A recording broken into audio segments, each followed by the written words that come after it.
C'est formidable que vous soyez là. Soyez certains que vous êtes regardés dans toute l'Amérique du Sud et naturellement au Venezuela. C'est un moment triste et il faut le regarder dans toute sa dureté. À cette heure, il n'y a rien d'autre qu'une manifestation agressive de l'Empire pour assurer sa domination sur les Amériques et sur l'Europe. Ce n'est pas autre chose. Il n'y a pas de bon empire, il n'y a pas de bonnes invasions, il n'y en a que de mauvaises. Et c'est la raison pour laquelle aucun prétexte n'autorise une nation à envahir son voisin, et encore moins s'il prétend le faire pour y régler les problèmes qui s'y trouvent. Les problèmes et leurs solutions appartiennent au peuple, qui dans chaque pays en est le seul maître. À peine envahi, il ne l'a fait, Trump, que parce que dans les semaines précédentes, continuant dans la servilité qui est celle des puissances de ce monde, on l'avait autorisé à attaquer des bateaux soi-disant de narcotrafiquants et ensuite à bombarder déjà sur Caracas. Alors la servilité ne produit rien d'autre qu'une extension du champ de la domination du plus fort. Voilà la règle qui toujours s'applique et se vérifie, et pour laquelle il faut à la première minute dire stop. Mais qui va dire stop sur cette planète quand on accepte un génocide, quand on accepte l'invasion de l'Ukraine, quand on accepte toutes ces choses? Qui, sinon nous, le peuple, parce qu'il ne reste plus que cela, hélas. Où est passé le président de la République française, qui devrait être le premier à dire que la France n'accepte pas la loi du plus fort, où que ce soit?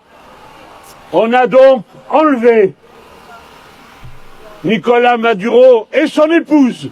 Pourquoi son épouse? Par-dessus le marché.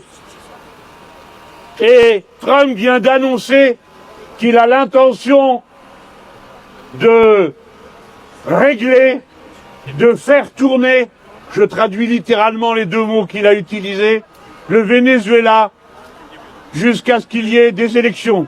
Depuis quand sont les États-Unis d'Amérique qui organisent les élections dans les pays voisins? Pourquoi ne l'organiserait-il pas aussi au Donbass, pour savoir ce que veut le peuple du Donbass, à Gaza, pour savoir si vraiment les Gazaouis sont d'accord pour qu'on crée une mérina? Il y a d'autres possibilités que la résistance à ce discours, mais il faut que chacun d'entre vous, chacune d'entre vous, le démasque complètement. Vous allez voir les grandes orgues de la propagande, celles qui d'abord avaient expliqué la nécessité et la justesse de la guerre en Irak, qui ont détruit définitivement ce pays, qui avaient expliqué la nécessité de la guerre ici, là, et comme à chaque fois, vous verrez la même presse servile couchée au pied du maître, aboyant en cadence, pour trouver des prétextes à relativiser le caractère odieux de cette intervention. Et comment nous, Français, pourrions-nous faire autre chose que de baisser le nez avec un tel chef, quand il a accepté qu'un commissaire européen français, proposé par les Français, parce qu'il avait osé proposer des règles pour contrôler les GAFAM, soit interdit d'entrer aux États-Unis d'Amérique? Alors s'il en est ainsi, que fait encore l'ambassadeur et beau-père d'un des enfants du président Trump en France? Que fait-il encore ici si nous sommes interdits d'aller là-bas? C'est une question qui doit être posée. Sommes-nous à notre tour devenus un peuple dominé, qui ne peut rien dire sinon baisser le nez? Voilà où nous en sommes. Il a envahi.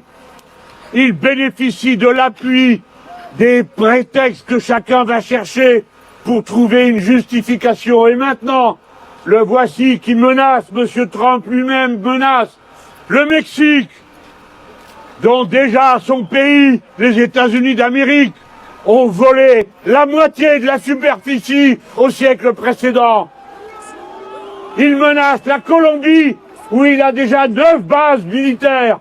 Il menace le Brésil, s'il ne revient pas sur les décisions de justice qu'il a prises.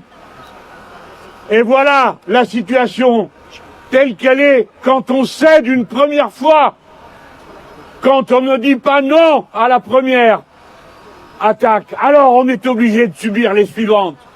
Il ne peut y avoir qu'un seul droit, qu'une seule règle. Il ne peut pas y avoir 2 poids, 2 mesures selon ce qui nous convient.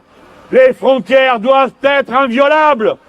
Les peuples ne doivent pas être martyrisés, quel qu'en soit le prétexte. Mesdames, Messieurs, au moment où je vais conclure, je vous rappelle ceci. Il y a 126 nations dans le monde qui ont un conflit de frontières avec leurs voisins. Et 55 d'entre elles sont déjà en guerre.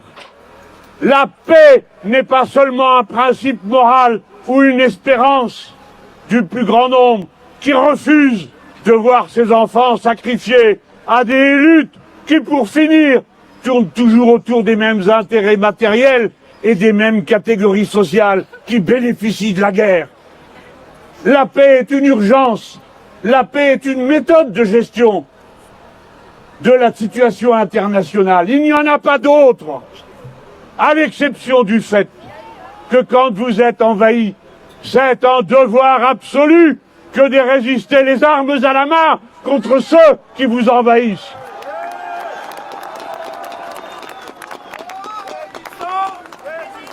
La paix dans le monde, cela signifie que nous n'acceptons plus d'être dirigés par des gens qui cèdent et se croient très intelligents à répéter des formules dont ils ne comprennent même plus le sens et qui disent « si tu veux la paix, prépare la guerre ». Non, si tu prépares la guerre, tu auras la guerre. Et la guerre ne provoque rien d'autre que de la guerre encore, des rancœurs, de la haine, des revanches. Et ainsi irait le monde, de nouveau, de violence en violence, et toujours soumis au plus fort, car c'est toujours le plus fort qui gagne.